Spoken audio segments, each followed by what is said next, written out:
It's another edition of Time About the Movies. We're jumping into a brand new month, May 3rd, 1991. And like we said before, when we've talked about May in the past, we are not quite in the summer movie season just yet. We still have a couple more weeks to go. Right around Memorial Day is when we usually get into these type of blockbuster. It's when the blockbusters usually start, of course, with Memorial Day. But, well, we still got a couple movies to talk about, 5 of them in particular today. So let's not waste any time. Let's just jump right on into it. Let's start with the first movie that we have here. And that is Michael Keaton starring in the police drama, One Good Cop.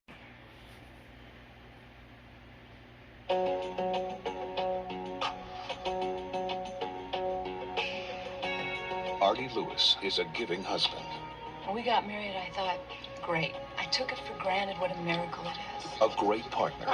You know if before you... No, darling, please, you go. Yeah, come on. A good cop. They told you this was strictly voluntary, right? Yeah, right. He never thought he'd lose his partner. Go! We lost a good man. Hello, Daddy. Daddy had an accident.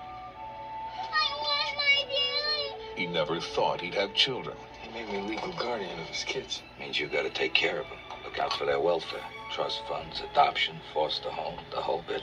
We forgot to say goodnight to you, Uncle Artie. Oh. He never thought about being a father. Sorry. I can't imagine feeling any more for a kid of my own than I do for these little girls. What are you hiding?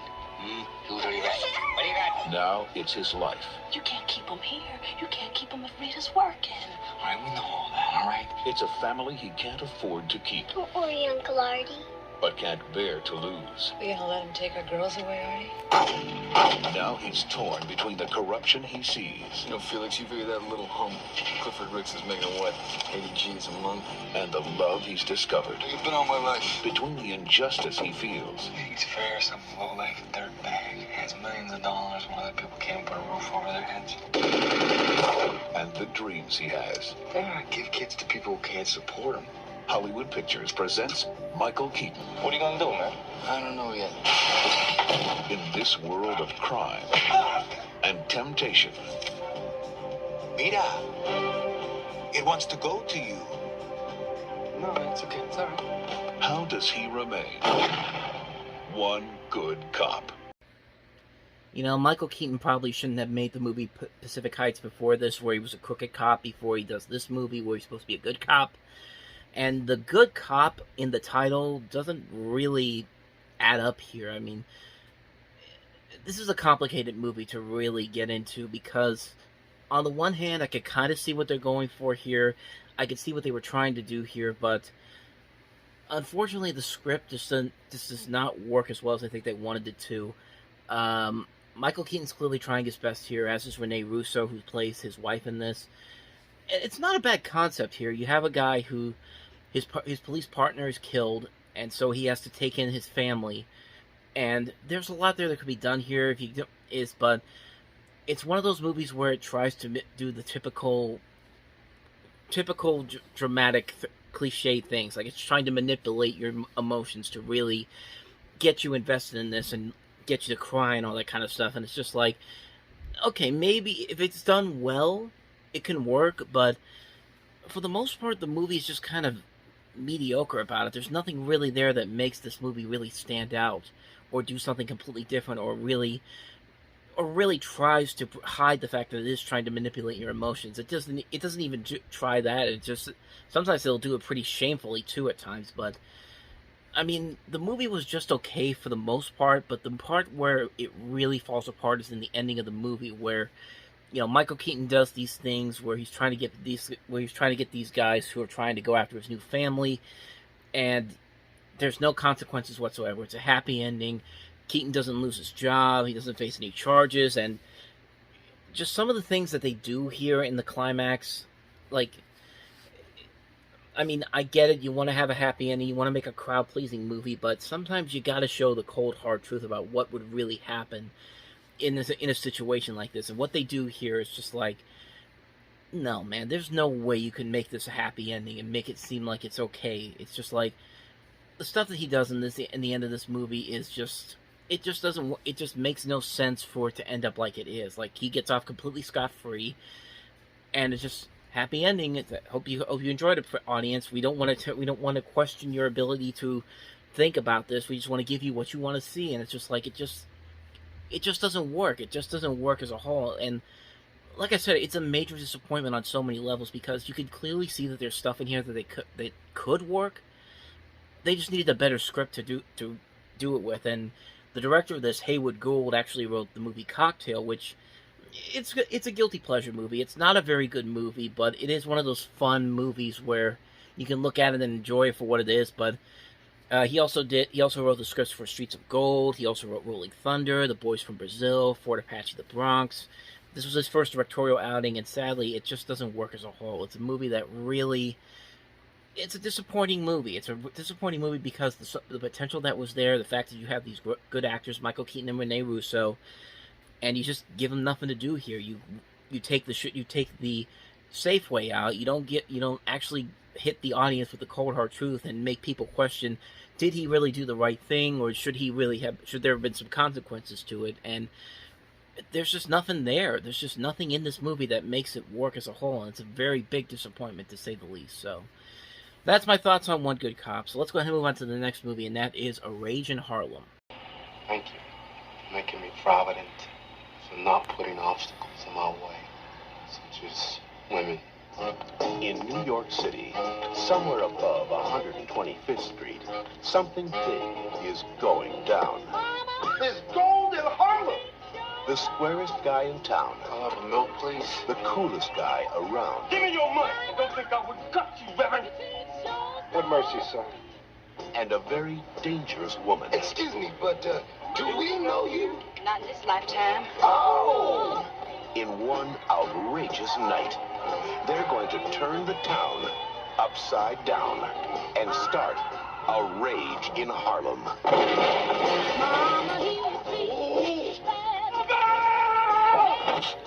My God! Forrest Whitaker, You're a virgin, Jackson. I don't know. Gregory Hines, You get the woman, I get the gold. Woman, gold. Robin Givens, Will you marry me? Maybe we should just try this out, like, for the weekend. and Danny Glover. I do believe you and I were cut out to do business together. Yeah, baby. A Rage in Harlem. A Rage in Harlem stars, of course, Forrest Whitaker, Gregory Hines, Robin Givens, and Danny Glover. It comes from Bill Duke, who would direct the film Deep Cover, as well as Sister Act 2, Back in the Habit. He was a pretty decent director back in the early days, and this is a pretty good movie. I really enjoyed this movie a whole lot. I like the set design of the 1950s. I like the good mixing of comedy and drama that they have in here. The performances are very good here. Forrest Whitaker is very good here, as is Gregory Hines. I mean, Robin Givens gives a really good performance in this movie, a show-stopping, a scene-stealing performance at times, because like she really is the reason why this movie works as well as it does. Because not only is she unbelievably sexy in this movie, but she proves how good of an actor she can really be. Because this was her first movie she made after Head of the Class, which I think ended around the time this movie came out. I'm not entirely sure. It was either this year or the year before, after that, in '92. But this was a chance to really show her acting abilities, and she really gives a great performance in this movie. I mean, she really steals the movie at times in this, and it's a shame that her film career didn't really take off as well as it could have, because after this she would do Boomerang, which was a really good movie as well. But I can't think of anything she's done after that really sticks out to me at this time. I'm sure we'll get to it when we get to those years to come, but the movie is very good. I also like Danny Glover, too. I think he has a very good supporting role in this film. The visuals are very nice. There are good bits of comedy here and there. The dramatic elements work very well. The mystery aspects work very well. It's a very good movie. Would I say it's one of the great crime thrillers? Probably not. I'd say there's a whole lot better ones than this, but I did really enjoy this a lot for what it is. It's a very enjoyable movie. If you go into it with the right attitude, you can definitely find a lot of good stuff to enjoy in A Rage in Harlem. So, with that said, let's go ahead and move on to the next movie, which is Rich Girl.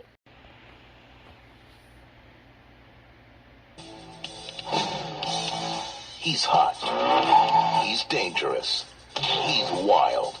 Come on, Courtney. He's not exactly what your daddy has in mind. Hold on. He was everything she wanted. Hey, you left me. What? Your hands like this? You're crazy! And the last thing she needed. How do you write all those songs? Get turned on by something. Every waitress is definitely off limits. You seem to hit the jackpot. What are you talking about? Your little girlfriend is Marvin Wells' daughter. You lied to me. Why? I didn't lie to you. What comes next, Courtney? You gonna go hooking on Hollywood Boulevard? You think you're so rich you can just buy anyone, huh? Well, I'm not for sale. He's even got a police record. What am I, some toy for you to play with? She's ruining her life. He set up your boyfriend. You're making a mistake, kid. You set me up, you son of a... Don Michael Paul, Jill Scholler. His music brought them together. Now nothing can keep them apart. Rich girl. Well, she's a rich girl, and she's gone too far, because you know it don't matter anyway, because she can rely on her old man's money. She can rely on her old man's money. And if she was a rich girl, she'd have all the money in the world. If she were, it's yada yada yada. Okay, I covered Hall and Oates, and I covered Gwen Stefani. So, rich girl. Yeah, I don't remember too much about this movie. It was really, it's a weird movie. That trailer itself doesn't really work as well as I think they wanted to, because I don't think they really understand that both Don Michael Paul and Jill Scholler don't really have a whole lot of good chemistry to it. To their relationship in this movie, and it's just kind of like, okay, what's the point of this? Like, what am I supposed to get out of this? There's nothing really here that makes me think that, yeah, this movie definitely deserved to be seen on a big screen. And it's just like, no, not really. This is a movie that was shelved twice by several different studios, and then they finally put it into a limited release, and nobody really saw it after that. And you can kind of see why. There's just really no chemistry between the two leading actors in this. And the story just doesn't really work as well. It's like trying to be like a mix of Romeo and Juliet meets like a musical, something on the lines kind of like Desperately Seeking Susan or Vision Quest. We have the Madonna musical numbers in the background, and there's just nothing really there. There's really nothing there to make this really stand out on its own. It's a movie that's just kind of like, it exists, and that's pretty much it. Like, really, I really don't remember a whole lot from this movie, and you can kind of see why from that trailer. The trailer doesn't even sell the movie well at all. It doesn't really...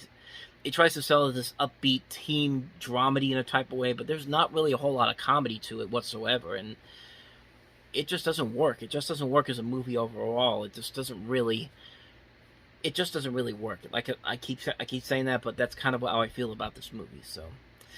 that's Rich Girl for you. So let's go ahead and move on to the next movie, and that is Truly, Madly, Deeply with Alan Rickman.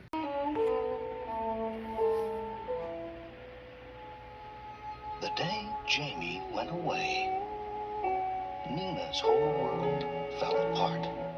It's tragic. 1 minute he has a sore throat, then he's having an examination, the next moment he stops breathing.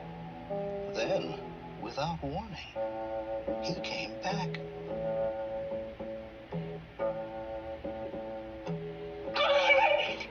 It was truly miraculous. Are you here? You are here. I'm here. Didn't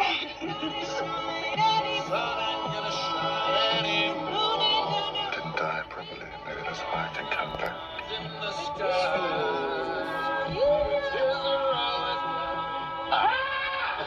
Is this going to be your party trick? And he's back. But then what? This is Freddie. This is Pierre. Some of the guys wanted to come back to you. You telling me that there were dead people in my living room watching videos? 5 easy pieces or Fitzcarraldo.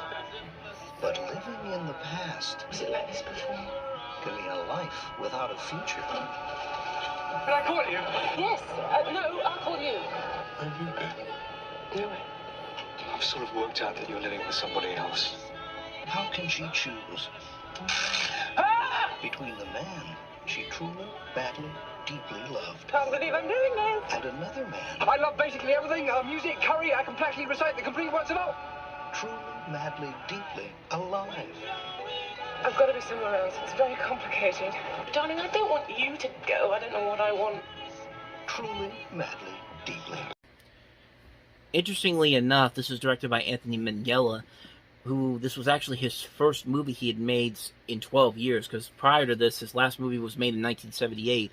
It was A Little Like Drowning, and of course he would later go on to win an Oscar for directing films like The English Patient, and then he would do stuff like The Talented Mr. Ripley, Cold Mountain, and Breaking and Entering before he passed away in 2008. And he does this movie. It has Alan Rickman, the late Alan Rickman, and Juliet Stevenson.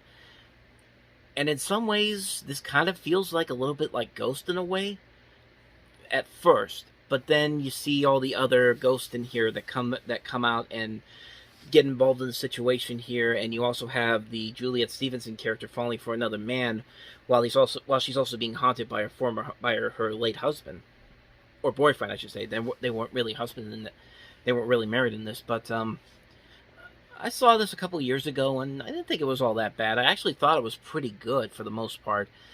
It really is something different from Alan Rickman, who at the time was starring in all these villain roles.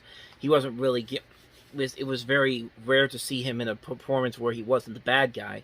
And here it is right here, and he's actually playing it very well. You do believe the chemistry between him and Juliet Stevenson, and the complicated situations that she puts herself into with this ghost that keeps following her and this new guy that she falls in love with. And it's an overall pretty enjoyable movie. I like the way that it plays with your expectations. It doesn't really go the same cliched little thought premise that you might think it go into, but it is a pretty good movie. It's a very fun film, a very well-made film. If you like Anthony Minghella's his later works like The English Patient, Cold Mountain, that type of stuff, definitely give this one a shot. It's definitely a very underrated film in my opinion. So with that said, let's go ahead and move on to the last movie, which I cannot remember at the top of my head, and that is The Ballad of the Sea Cafe. Academy Award winners. I don't know your name. Vanessa Redgrave. He's an evil man, Cousin Lyman. He's evil. Keith Carradine. I come to ask you to marry me. And Rod Steiger. Your heart is as hard as the horns of Satan. In a love story unlike any you've ever seen. I now pronounce you man and wife.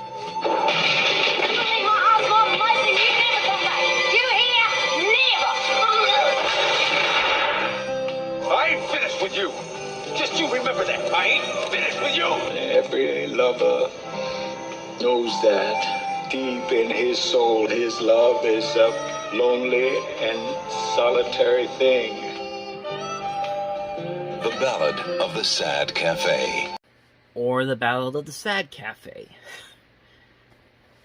Yeah, I've got nothing on that one. That was my fault. But, so you have Vanessa Redgrave, you've got Keith Carradine, you got Rod Steiger, Earl Hindman from Home Improvement is also in this, and the director of this is actually the antagonist from Ace Ventura: When Nature Calls. The villain of that movie is actually the director of this film.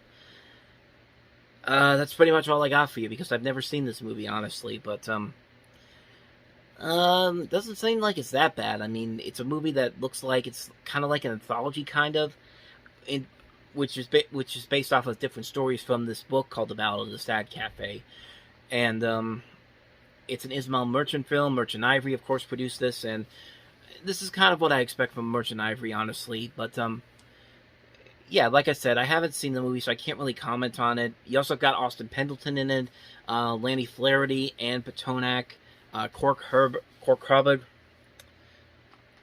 Yeah, like I said, that's really all I got for you, because I haven't seen the movie. I can't really comment on it, but I can say that it did come out this weekend, and just basically mark another one off the list, quite honestly, because I really have nothing else to say about it since I haven't seen it. But like I said, it could be something good, but maybe one day I'll definitely check it out. But I'm not in a rush to see it right now. So that's my early thoughts on the Ballad of the Sad Cafe, just by going off of that trailer alone.